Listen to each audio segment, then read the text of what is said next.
5 startup tips on your new used motor coming right up.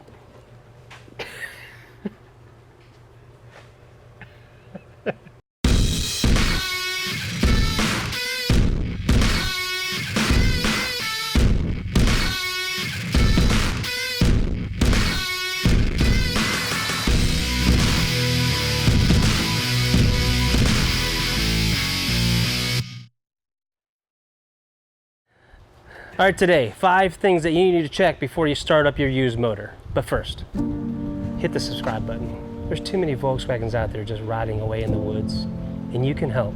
All you have to do is hit the subscribe button, even hit the bell.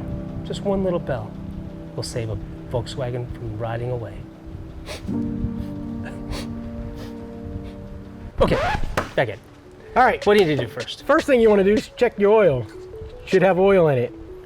This one here is looking pretty good. It looks like normal used oil, but it's black. It's not white. It's not rusty, or doesn't look like anything weird's in it. There's not big clumps just hanging off the end of the dipstick. It's not bad. Yeah, this one looks great. You know, and people always give me crap, non-car people.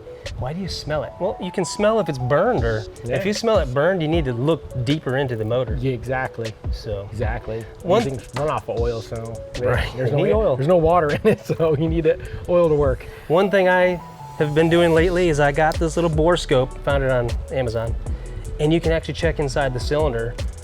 There may be something in there. It could be a broken off spark plug, or it could be a big clump of carbon.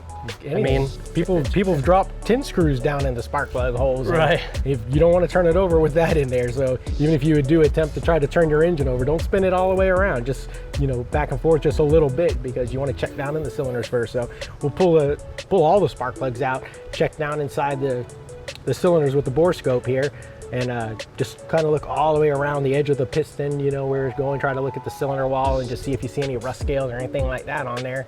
yeah, it could be like this motor's been sitting for a long time. We know that, and it could be all rusted. And if that's the case, before we start it up, you want to put some sort of oil or lube down in there to keep it from scoring the sides. Know if sides. you have to pull the heads off, because if it's sitting, and the valve's open, the cylinder walls can rust, and you could clean that off before you actually move the piston up and down, and save yourself from having to buy all these new parts. Not that they're that expensive, but you don't want to have to replace them. You just bought an engine, so you can just fix it beforehand.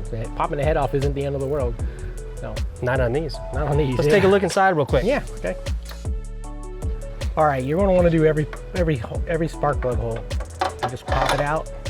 And that, take a look at the spark plug. Make sure the end's still on there. Sometimes they fall off, burn off. Take the end of your bore scope, just stick it down the spark plug hole, and just look all around. You can see everything in there. It's a real clear picture. It's crazy. Yeah, it's a little bit of carbon. Yeah, but Not bad though. Not bad Even at all. you can check your cylinder walls as well. Make sure. I mean, if it's super scored up, you're not even going to want to use the motor. yeah. But it looks pretty good. Yep. Not bad. Even a little bit of oil down in there, which is good. That means it's probably not rusty. So looks nice for that cylinder. Anyways, let's do the other 3. All right, we're at the back of the motor, and as you know, this is a flywheel, and you need to check the end play. Yeah. How do you do it? Check the end play. I mean, if you're out in the middle of a field looking at this at somebody's house or whatever, you don't have any tools, just basically you can pull it back and forth. You can take a screwdriver and gently pry out between the flywheel and the case, and then push it back in. You'll feel a little bit of a click. When you do that, it's only like 3 to 5 thousandths of end play you're going to use. The right way to do it. Yeah, if you're at the shop, or if you set up like this, you can just get one of these dial gauges, lock it right into your flywheel, put it up against the case, and you can actually measure exactly what your end play is. Yeah, pull it apart, push it back together, and check that end play. And I actually had one that a customer come in and had me adjust their clutch twice. Could not figure out what it was. I assumed there was a problem with the clutch and pulled it apart. Found out that within weeks the whole flywheel was getting pressed into the case, because it was just, the bearing was shot, and it was just pushing the whole crank right out of the back of the engine that way. So you're chasing a clutch problem is actually a flywheel end play problem. The engine was completely shot. You couldn't use any, the crank, everything is just ruined. It's not worth anything. So you see a bad play in it bad like that, the engine's pretty much shot, and you're going to need to replace everything inside of it. Even the case, I'd be sketched after that. If you're buying an engine, maybe start there Yeah. And then Yeah. before you do anything, before you even exchange any cash. Yeah. So cool. And one thing, I mean, I know it's a little controversial, but these little Yeah, thermostat flaps.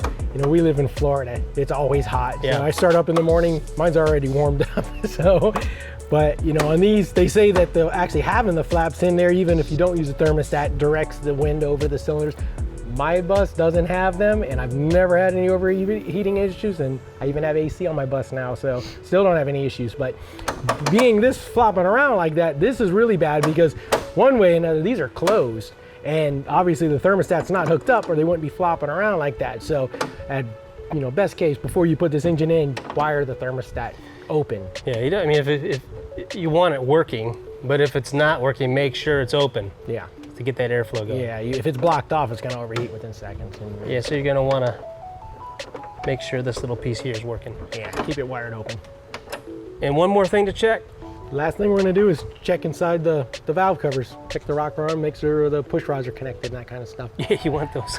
You're gonna need All right, that. let's spin it around. We'll take a look inside real quick. All right, so our final tip, check inside the valve cover. Yeah. Pop it off. They have clips on them. They're very easy. Pop it off, pull the valve cover out of the way. Oh, we're gonna make a mess, aren't we? There we go. All right. When you get in here, you just want to look that all the push rods are actually in the rockers. The rocker arms are actually still bolted down. Sometimes these can pull out of the head right there. So, and it's clean in there. It's not just full of goop, and you never know. I mean, if it's sat with the intake valve open, you know, water can go in there, and that's when things happen. But this one looks brand new.